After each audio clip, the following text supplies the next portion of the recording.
Madame la ministre, chère Olga Givernet, Madame la présidente, chère Anne-Catherine de Tourtier, Mesdames, Messieurs les élus, Mesdames, Messieurs les entrepreneurs, Mesdames, Messieurs, à mon tour de vous dire que c'est un réel plaisir d'intervenir à ce 14e colloque national en 2024, dans un moment important pour le pays d'abord et pour la filière ensuite.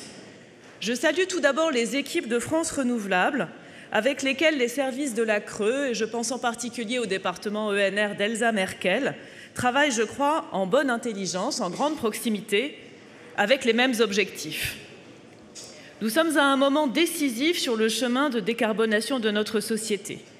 Les choix s'écrivent maintenant et nous devons collectivement, chacun à notre niveau, chacun en prenant sa place, Madame la Présidente, réaffirmer avec force la nécessité d'atteindre à un rythme rapide, soutenable et acceptable par nos concitoyens les ambitions climatiques. Et c'est bien ça, Madame la Ministre, tout l'enjeu auquel nous sommes confrontés.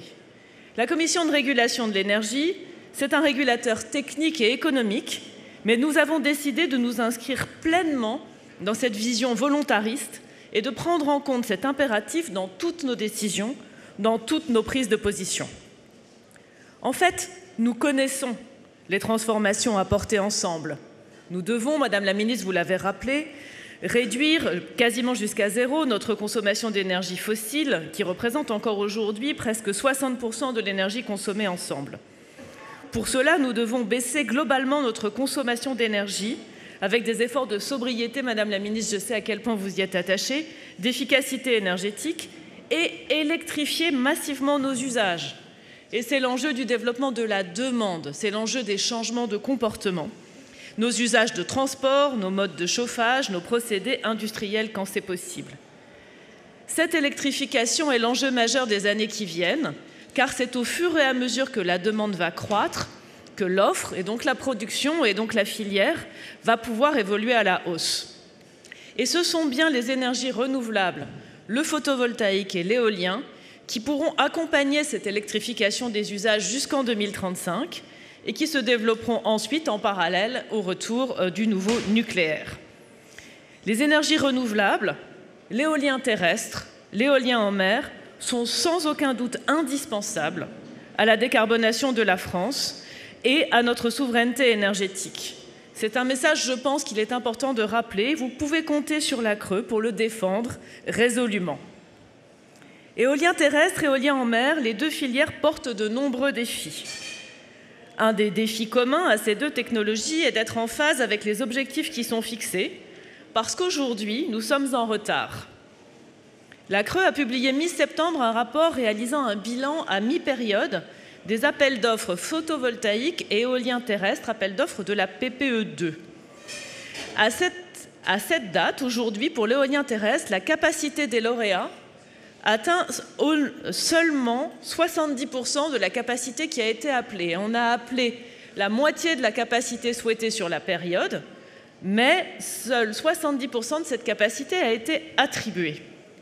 Si nous constatons du mieux sur les dernières périodes des appels d'offres, la Creux espère voir cette dynamique des candidatures se poursuivre et se renforcer dans les prochains mois. Concernant l'éolien en mer, nous en sommes finalement encore au début. La Creux se réjouit bien sûr de l'intention que vous avez rappelée, Madame la Ministre, de lancer d'ici, j'ai entendu, début d'année 2025, l'appel d'offres majeur de 8 à 10 gigas d'éolien en mer.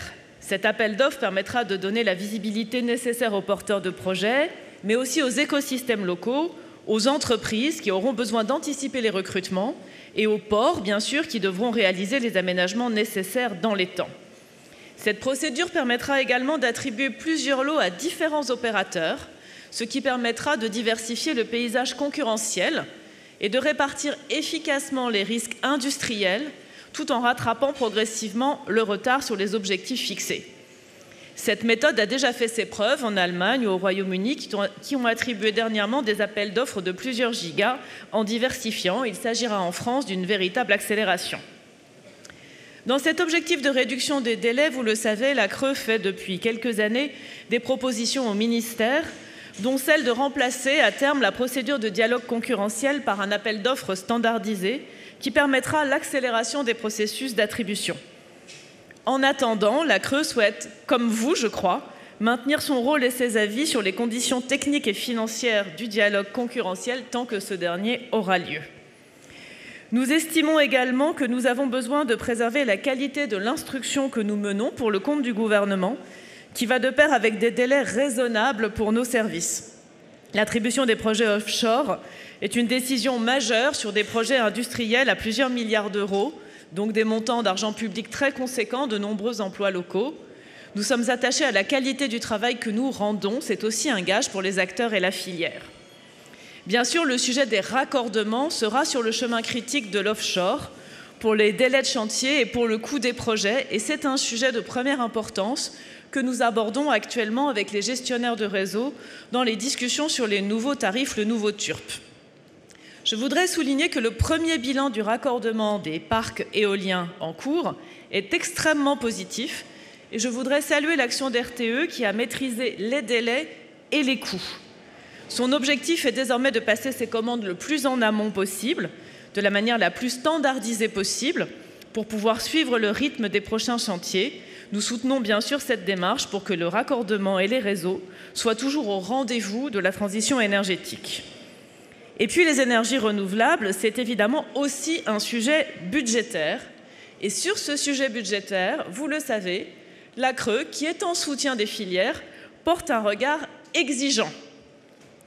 Pour la filière éolien terrestre, elle reste relativement peu coûteuse pour l'État par rapport aux autres filières renouvelables, et vous savez que la CRE le rappelle régulièrement. Elle devrait représenter encore des recettes pour l'État de l'ordre de 250 millions d'euros en 2024 et ne représentera que 5% des charges de soutien aux énergies renouvelables électriques en 2025.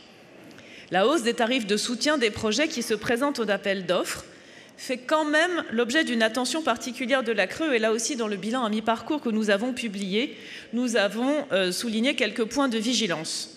Nous avons constaté une hausse des coûts des projets d'environ 35% entre l'avant-crise et aujourd'hui, mais nous interrogerons le maintien à un niveau élevé de ces tarifs ou de ces prix au moment où l'inflation reflue.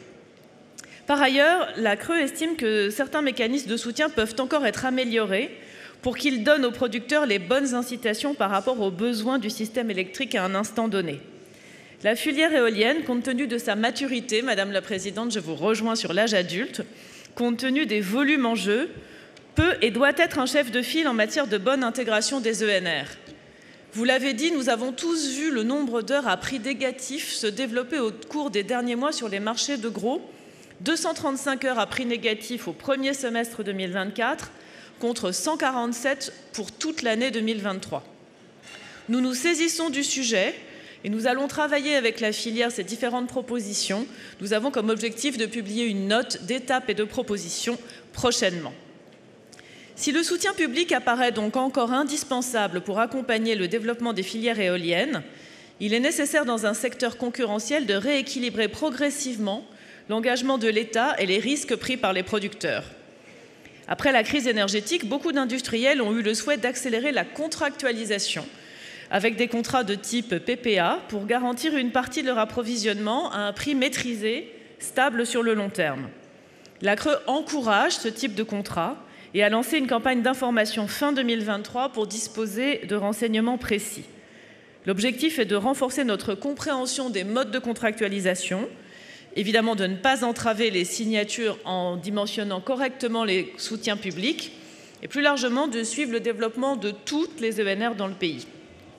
Si les PPA se sont historiquement d'abord développés avec des installations photovoltaïques, nous avons recensé près d'une vingtaine de PPA éoliens, ce qui montre une véritable avancée sur ce mode de contractualisation.